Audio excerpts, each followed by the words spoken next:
신탁을 했을 때 돈을 신탁했을 때만 거기에 따라서 수익증권 발행할 수 있는데 규제 샌드박스라는 제도를 통해서 부동산을 신탁하고 그 부동산에서 발생되는 수익을 배분할 수 있는 수단으로서 신탁 수익증권을 발행할 수 있도록 이제 몇 가지 특례가 허용이 됐는데 여기에 대해서 그 다음에 2022년에 발표된 신탁업 혁신 방안이라는 내용을 통해서 부동산 말고도 다른 기초 자산으로도 신탁 제도를 활용해서 수익증권 발행할 수 있도록 하겠다라는 이제 정부 당국의 방침이 발표가 됐어요. 근데 그 이후에 지금 1년이 조금 넘었죠. 1년 2개월 이후에 구체적으로 어떤 기초 자산에 대해서 어떤 방식으로 신탁을 하면 수익증권 발행이 허용되는가에 대해서 이제 언급한 가이드라인이 나왔고요. 이것을 조금 설명을 드리겠습니다.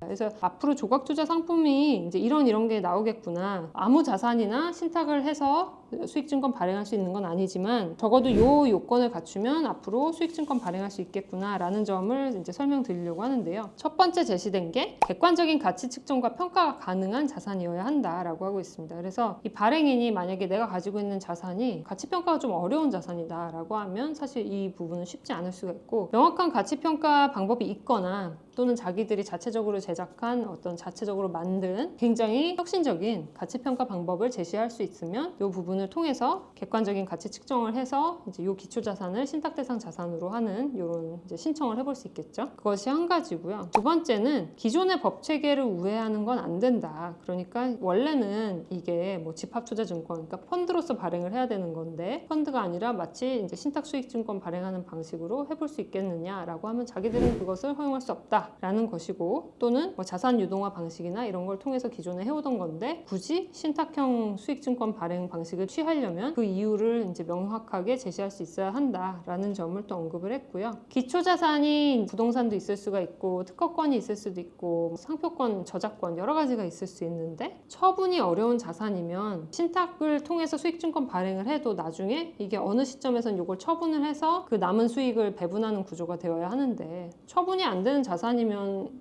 투자자들이 이 수익증권 산 다음에 돈을 회수하기 어려울 수 있잖아요. 그래서 처분이 용이한 자산이어야 한다. 라는 점을 지금 또 언급을 하고 있습니다. 그리고 네 번째는 단일한 재산이어야 한다. 예를 들면 A라는 회사가 특허권도 있고 지재권도 있고 상표권도 있으면 나는 내가 가지고 있는 지적재산권을 한 대 몰아가지고 그거를 신탁해서 수익증권을 하나로 발행하고 싶다라고 할 수 있잖아요. 내가 가지고 있는 가치가 되게 크니까 비싸게 수익증권 판매할 수 있을 거야 라고 생각할 수 있지만 이런 식의 여러 개의 자산을 풀링하는 것은 허용하지 않겠다는 거죠. 왜냐하면 가치평가에 있어서 어려움이 있을 수도 있고 매도 시점이나 매각 시점 정하는 것도 어려울 수 있기 때문에 한 개의 특허권이면 한 개의 특허권을 기초로 해서 수익증권 발행하고 한 개의 상표권이 있으면 그 상표권 하나를 가지고 해서 신탁을 한 다음에 수익증권 발행을 해야 되지 상표권과 지적재산권을 같이 신탁해서 같이 그 대상자산에 대한 수익증권 발행하는 행위는 허용하지 않겠다라는 게 지금 기본적으로 금융당국의 입장이라고 생각하시면 될 것 같아요. 그리고 이제 기존의 혁신금융 서비스 통과한 뭐 부동산 신탁 수익증권이나 또는 저작권 신탁 수익증권들이 있어요. 이런 부분들과는 좀 차별화되어야 할 필요가 있고 특히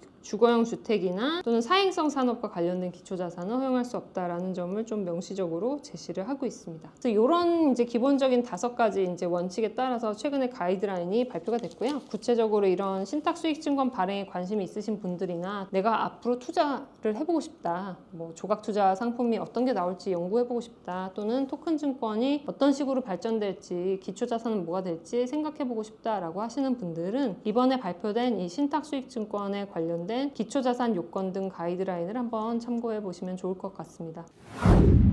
그래서 제가 이제 과거에 했던 조각투자 그리고 토큰증권과 관련된 내용이어서 오늘 이 투자계약증권과 신탁형 수익증권에 대한 이 2가지 소식을 전달 드리려고 오늘 이렇게 말씀드려봤습니다. 투자에 관심이 많으신 분들은 이 조각투자 상품이 과연 얼마나 이제 효용성이 있을지 또 어떤 상품이 기초자산이 될 수 있을지 많이 관심이 있으실 것 같아요. 그리고 또 이걸 사업화하시고 싶은 분들도 내가 어떤 기초자산을 가지고 조각투자 서비스를 만들 수 있을까에 대한 관심이 많이 있으실 것 같은데요. 오늘 제가 말씀드린 내용을 기초로 한번 생각해 보시면 많은 도움이 되실 것 같습니다. 네, 오늘 준비한 내용은 여기까지고요. 다음에 또 더 유익하고 좋은 내용으로 여러분 찾아뵙겠습니다.